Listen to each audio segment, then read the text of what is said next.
If your employees are paid a set salary, can they still punch in and out with On The Clock? Well, of course they can.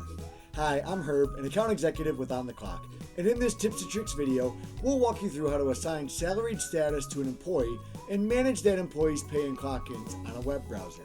So, load up your On The Clock account and follow along as we show you how On The Clock can keep your payroll accurate and stress-free. Let's dig in.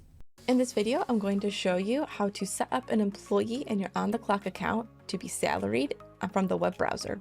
To get started, log into your On The Clock account as an admin or manager. Navigate to Employees and then select the employee that you want to make salaried.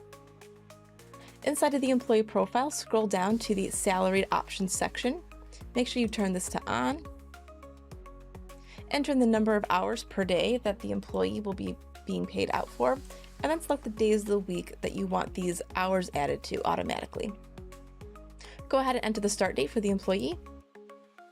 You'll want to leave the end date field blank until the employee leaves you.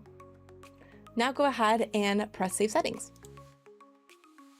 And that's it. Now you have updated your employee's profile successfully. If you have any other questions on how to set an employee to be salaried in your On The Clock account, please feel free to live chat with us here or send an email to support@ontheclock.com.